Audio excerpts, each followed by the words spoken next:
Everything you do is being criminalized. For instance, if you don't handle your bank deposits and withdrawals in a certain way, you can be imprisoned and your entire bank balance can be confiscated. If you happen to transfer an amount over $10,000, you will be reported by your bank to law enforcement as a criminal suspect for nothing more than having and moving $10,000. If you transfer your funds in smaller amounts, you can be accused of trying to avoid the $10,000 reporting rule, and you can be imprisoned, and your bank account can be confiscated because you transferred amounts less than $10,000 at a time. And that's been defined by your government as money laundering, a crime. This is real. They're actually confiscating property when they think you have too much, prosecuting you when you don't have enough. Many things that normal citizens do with their money every day have been arbitrarily classified as crimes. And whenever crimes are involved, confiscations and prosecutions are right behind. Criminalization of your harmless behavior is a favorite pastime of your elected officials and public servants. Your personal management of your personal property, whether that's money, land, your car, or credit card, has been regulated by tens of thousands of laws. They don't teach those laws in school. They don't provide convenient access to those laws online. But they tell you that your ignorance of those tens of thousands of laws is no excuse for violating them. Prosecutors like to brag that because there are so many laws, they could prosecute any American on 3 crimes a day anytime they wish. I promise you, you are not compliant with the law. I promise you, you are a criminal according to our current legal framework. And this is what so many people seem to have a hard time believing. If you are charged with a crime in the United States, you are 5 times more likely to be convicted and imprisoned for that crime than in any other country in the world. You can point out any authoritarian police state warlord dictatorship on the planet, and the USA has more people per capita locked up in prisons than that country. 5 times more on average. The United States is the imprisonment capital of the world, with 5% of the world's population and 25% of the world's prisoners. So this nonsense of the United States being the world's most free and open democracy is what propagandists call the big lie. The United States is neither free nor open. So how have we lost so many of our freedoms? Our public servants and bureaucracies no longer seem to be concerned about protecting our freedoms and serving the public. They now seem to have the idea that they are supposed to make money from us. In government, that's not hard. They simply take it by force. If you could do that, you would probably look for new ways to do that every day, just like government is doing to us now. One of the easiest ways to rob people is to call them a criminal. You see, no one in society seems to care if you rob or tax a criminal.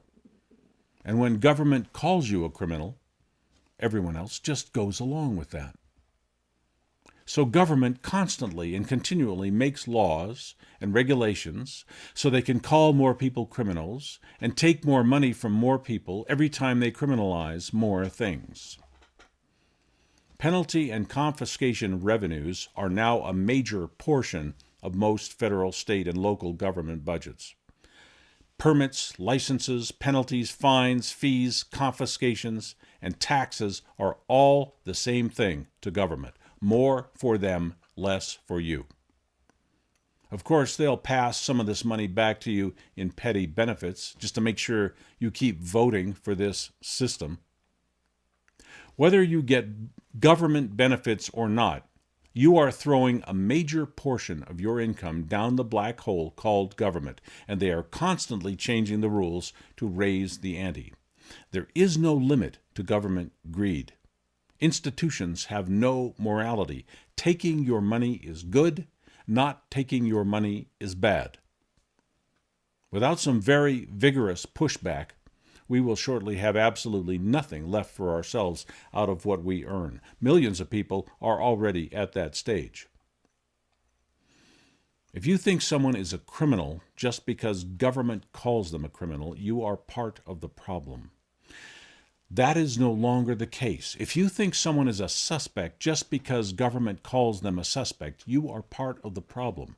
Government is creating a new criminal offense literally every day, more than 400 a year, every year, and the rate of criminalization of normal, harmless behavior is accelerating as fast in the USA as ever has happened in any totalitarian regime in history. Government turns people into criminals for profit. The terms suspect and criminal no longer mean anything.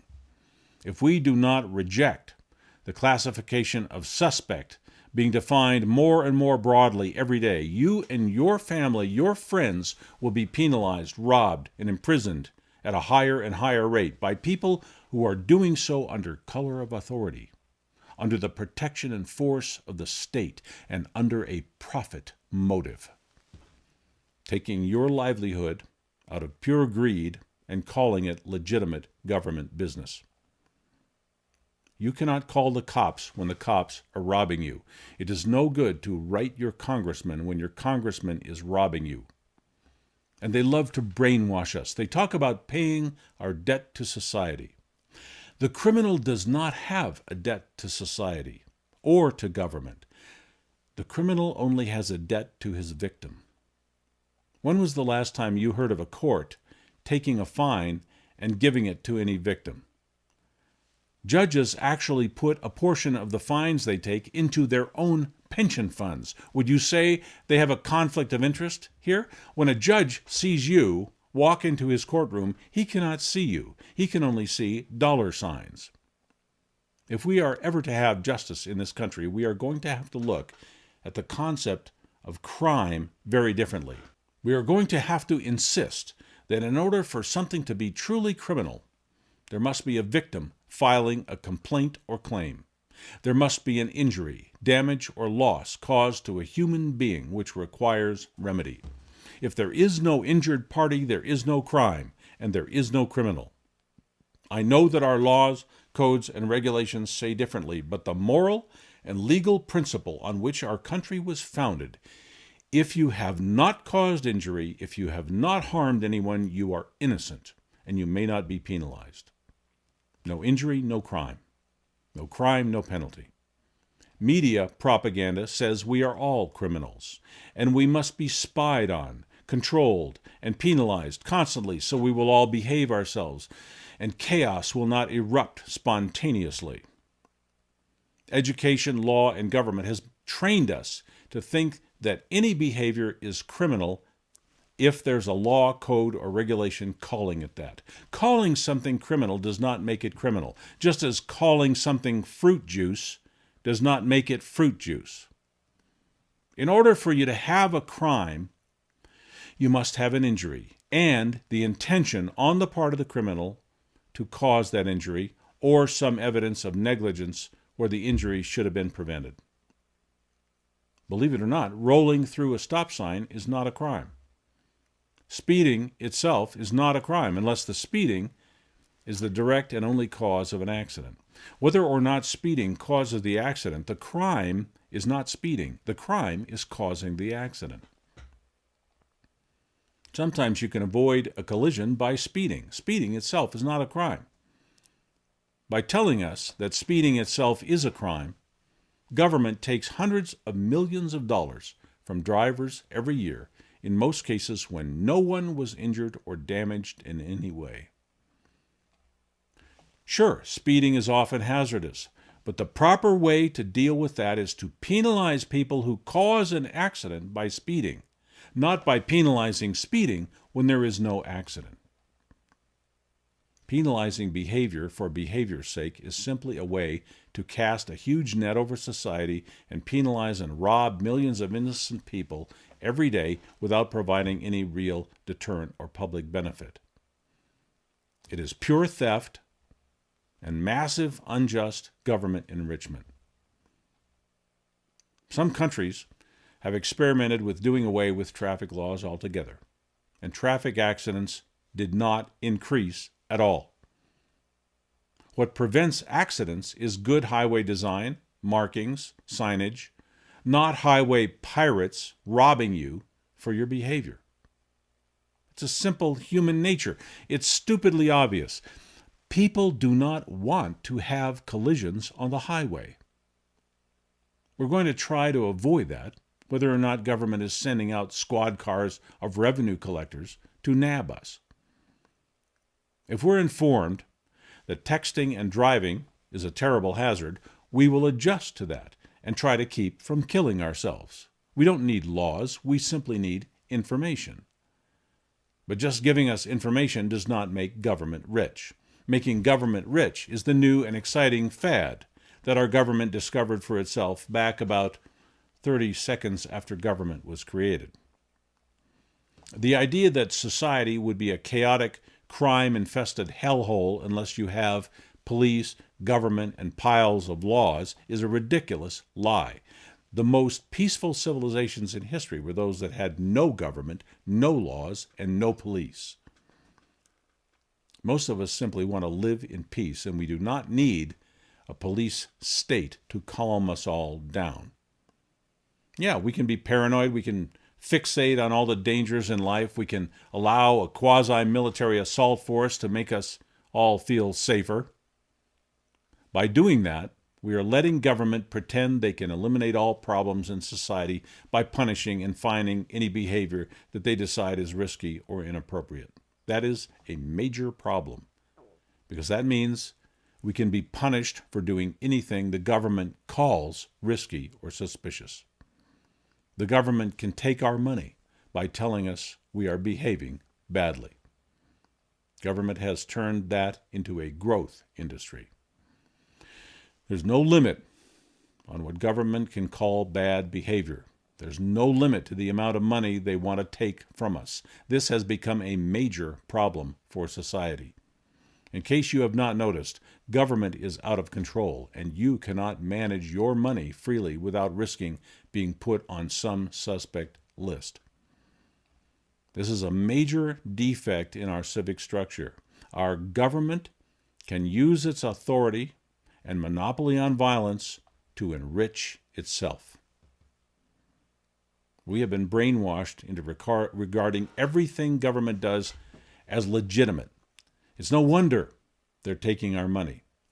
We're letting them. We're not objecting. We're not resisting that. Government, which should be challenged constantly, is hardly ever challenged because government tells us they're always right. Anyone can tell you they're right. Does that make them right? Never be suckered into the criminalization propaganda and mindset. Never view someone as a criminal for simply being called a criminal by government, or for harmlessly disobeying a behavioral dictate made up by a bureaucrat. A few basic rules are always a good thing, but we are way, way past that now. It is not the business of government to make judgments on our harmless behavior, and government needs to be told that. Here's how to keep your perspective on who is and who is not actually a criminal. If there is no injury, no victim, no damage, no violation of rights, no loss of property or opportunity, then there is no crime, and there is no criminal. Carrying a bag of marijuana is not a crime. Giving drugs to children is a crime, because drugs are harmful to children, and the harm can be seen and recorded as evidence. But unfortunately, when something can be harmful, government does not just criminalize the harm. They love to criminalize everything associated with the harm, so their net of fines and penalties can be cast much farther, and government power can be made absolute. Putting solar panels on your property without a permit is not a crime. But it's amazing the amount of criminalization we've accepted and now take for granted. Refusing mandatory state education of your child is not a crime. Exercising property rights is not a crime, such as refusing to pay property tax. Refusing to be enlisted as a slave is not a crime, such as assessing taxes on earnings from your own labor. Refusing cooperation or compliance with a public servant is not a crime, although if there is an immediate concern for public safety, compliance is probably a good idea. The point is, you do not owe service just because government wants your service. You are not a criminal just because government or the law says you are.